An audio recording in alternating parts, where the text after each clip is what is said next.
I want to talk today about the hysteria of screaming female fans, the psychology behind rock and roll mania. Let's get into it. The phenomenon of screaming female fans at rock concerts, whether during the reign of Elvis Presley, Beatlemania, or the golden era of David Lee Roth, it's not just about sexual attraction. It's a complex mix of psychological, cultural, and social factors that tap into collective euphoria, identity formation, and emotional release. Now, we've all seen the video clips of Elvis Presley on the Ed Sullivan Show, the deafening hysteria of fans during Elvis Presley's hip-shaking performances. This was groundbreaking stuff. This was the early days of rock and roll. This was, the creation. Essentially, if you think about it, a song like Hound Dog, man, that's sort of starting hard rock, having guitar, bass, drums. In that song, there's not so much backing vocals, but hand claps during the verses. And it's the early days of rock and roll. Seeing the female fans screaming and going crazy for Elvis Presley's performances, man, you couldn't help but want to be that guy. Everybody wants to be able to get up on stage and move one little finger and have girls screaming and fainting. And man, perhaps, Elvis was the earliest that a lot of people in my generation know of. But man, I'm sure all through time, female fans have been doing this. I had heard stories about Frank Sinatra causing the same kind of hysteria in his early career. The Beatles concerts, back when they would play, technology and sound systems hadn't developed to where they are, even in the later 60s. And so the Beatles were often drowned out by the screams. And for people that got to see those early Beatles performances, man, that is a legendary thing. And man, if anybody that watches this video got to see the Beatles live, let me know in the comments. We would love to hear from you. What was it like? Could you hear the band? How did the Beatles sound? Imagine, back in those days, man, who knows if they even mic'd the drums? Let me know in the comments if you know more about the Beatles' early performances and the mass hysteria that was happening at the time. I would absolutely love to hear from you in the comments. Flash forward, just recently, David Lee Roth and Van Halen, they've a lot of unreleased live footage has made its way onto YouTube, and it was up there for a little while, and then it got pulled down. But it's amazing to watch the sexual energy, seeing David Lee Roth shirtless, tight pants, and just completely sexualized. It's like Elvis times 1,000. And going out there and being lewd and all this, and you could see there's some clips where you see the girls in the audience just staring up at him and just reaching for him, man. It's almost like, Van Halen show back then. It was almost like a Chippendales performance or something, going to a male strip club for women. And, guys loved it because the music was great and Eddie Van Halen was a guitar hero. But, these are 3 examples, and I'm sure there's many more if you know of any other artists that elicited this kind of mass hysteria and screaming.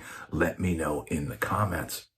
Now, the psychological factors at play are important to note here, because I want to get deep into why this sort of thing happens. There's an emotional contagion. That is point 1. When one person in a crowd screams, others follow, creating a wave of hysteria. So imagine one girl gets excited by seeing somebody on stage. And it's kind of like, when you see these riots or things take out and one person breaks a window and then all of a sudden a whole group piles on. It's a similar thing, man. People want to be part of the herd. And perhaps this is like a herd mentality. But imagine, one girl just being so in love with an artist that she just erupts into a scream, and girls look and see this girl screaming, and then all of a sudden they go, well, maybe there's something here. And then they start feeling it, and it becomes this mass thing. I mean, people, there was even a rumor, and I don't know if it's true, let me know in the comments, that Colonel Tom Parker had paid a few girls to scream to sort of ignite the fire. Let me know if there's any fact to that rumor. Let me know in the comments. Okay, now the second factor is dopamine release and excitement. Music triggers the brain's pleasure centers. All right, so now we're learning something. We're learning why we like music so much. And it amplifies excitement. So when you hear your favorite song, when you hear music, dopamine is released in the brain. So perhaps this ties into the first emotional contagion. Perhaps some girl in the audience has a release of dopamine that's higher than maybe some of the others. And boom, that music ignites that. They feel it in their soul. They erupt.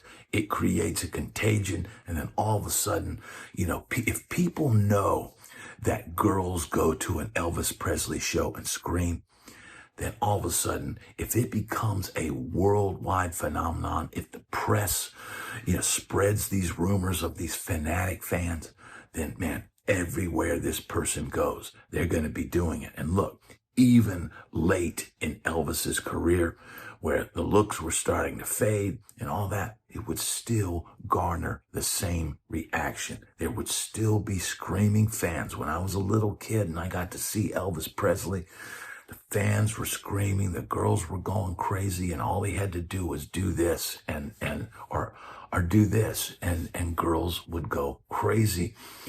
Now also, there's an adrenaline rush. The presence of a rock star activates a fight or flight response, leading to uncontrolled physical reaction. So this is interesting, man. Maybe in some bizarre way, this fight or flight mechanism of the adrenaline rush, I think we're all kind of programmed the same. And it may be almost like seeing this person might excite them so much that uncontrolled physical reactions. It's the same way if somebody tries to come at you or punch you or whatever, and your body is going to react. If somebody tries to come at me, I immediately react without even thinking, is this person kidding or is this person serious? That's how that can go sometimes. Now, there's a historical perspective here. Fan hysteria through the decades. Elvis Presley in the 1950s, the rise of television showcasing his provocative dance moves. Now, we've all heard the stories about them only, initially they shot full body footage of Elvis. And his movements and everything were deemed by many to be socially unacceptable, to be too sexual, to be too eliciting too much of a crazy response in people. And there was a moral panic that erupted. It was seen as a rebellious symbol of youth and sexuality, sparking moral panic in adults. They were fearful that their daughters were growing up too fast. And look, it's natural. If your parents tell you, don't do this, the kid immediately wants to do it. And that could play also a huge fact. My parents don't want me to scream at Elvis, and now I'm going to scream at Elvis. The Beatles as an early form of mass fan obsession. You got four guys, and the press would even say it's like four Elvis Presleys. And the Beatles were the next generation. You had the Elvis generation with the pompadour, and then the next generation came with the mop tops.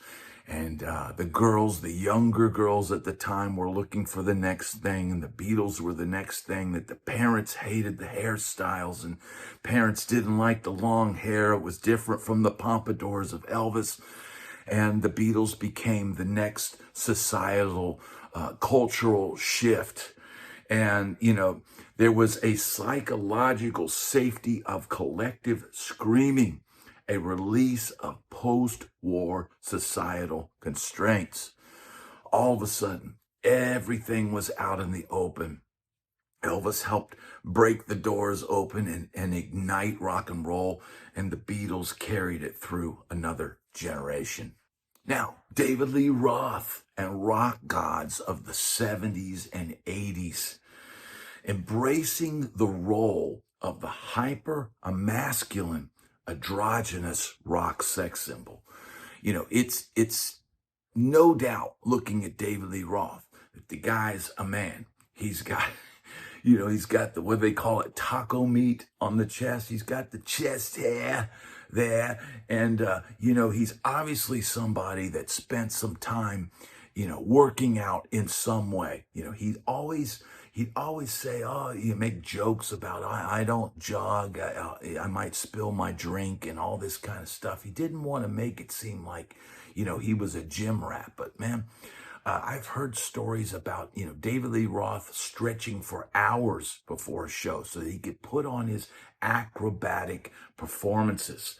And, yes, with the long hair and the earring and all that, it was also androgynous, but it was pure sexuality. It was Elvis Presley amped up, 1,000 times, and, bare-chested, and leaving little to the imagination. And it's no wonder that previous generations had grown up with Elvis Presley, and then the Beatles, and then, as music progressed and became more hyper, more amped up, more rock and roll, heavier in sound, that the fans now wanted a more salacious and more sexualized performance. And guys like David Lee Roth epitomized that style. Theatrics, flamboyant stage moves, jumping off the drum riser, his hip swiveling moves that he did. It was all just amped up from what previous generations had done before. And fan interaction heightened the hysteria. I remember hearing a story. A local guitar player in Nashville had told the story about how he had gone to see Van Halen, and it was him and another guy and two girls. And they went to see Van Halen, and I guess at some point in the show, David Lee Roth went backstage and changed into, assless chaps, right? And so he said that when when David Lee Roth came out on stage in those assless chaps, one of the girls that they had brought to the show watched, and all of a sudden literally had what he described as a standing orgasm and literally collapsed at the sight. If you can imagine someone's imagination and seeing something in the flesh like that and just losing complete control of their body and having an orgasm and collapsing, that is an example of how hypersexualized things had become. Is it just about sex, though? That's the question. Sexual energy versus emotional catharsis. The excitement of seeing an idol does include sexual attraction, but it's also about liberation and emotional release. For many young female fans, Screaming at a concert provides a socially acceptable way to express repressed emotions in a controlled setting. Now, think about that, man. It wasn't, a lot of times for females, they considered it wasn't appropriate to act that way, and don't act in a lewd way, and don't dress like this, and don't do that. And imagine the high volume of a concert, and even the Beatles, where they didn't have the sound equipment and all that, but all of a sudden you're in a group, and you're in a group of like-minded people, and now it feels okay to express yourself in this way. It feels okay to yell and scream and have this, release this sexual energy. The same thing goes for the fans watching Elvis Presley. It was very repressed in the 50s. Girls would wear, sweaters up to their neck and these long poodle skirts. And then all of a sudden, Elvis comes along, and it's this mass group, this mass catharsis of emotion that just simply erupts. Now, the parasocial relationships and idol worship. Fans feel an intense connection to a rock star, even if it's one-sided. Look, the rock star might glance at you during the show. Hey, if you're in the front row and you're making, you're overtly interacting with the rock star, man, he might notice you. And you know what? It does happen from time to time that they see you in the crowd and send somebody to bring you backstage. And you know what? There is some of that. I've talked about on my channel the tour bus Romeo, and how the country stars that tour across the country, they sort of bring that, girls imagine being in their small town with nothing exciting, working a boring job. And all of a sudden that tour bus pulls up with Tour Bus Romeo and his cast of characters. And you know what? It's a very real thing. You roll into town, all of a sudden you're different from all the other guys. You're bringing excitement and all this. And man, there is the possibility that a fan ends up with their idol for the night. It can be a real thing, but all of them are probably thinking, I wish I could have him. They're wanting something that perhaps is unattainable, because even if they have the artist for the night, it's probably a good chance he's going to be off to the next town and never see them again. That's the harsh reality of all of this. For young women in the 50s and 60s, losing control at a concert was a way to push back against societal expectations of being proper. Rock music has always been linked to breaking social taboos, and female fans' reactions reflect that. Now, media amplification. The press exaggerated fan hysteria, further fueling the image of rock stars as gods. Television and magazines played a role in making performers seem untouchable and larger than life. You know what? This thing is all starting to seem very easy. Imagine in the 50s, going to a reporter, or going to a DJ and slipping him $100 in his pocket and says, I want you to write a story about fan hysteria. And then going and giving $20 to a handful of girls and saying, hey, I want you to scream when this artist comes out.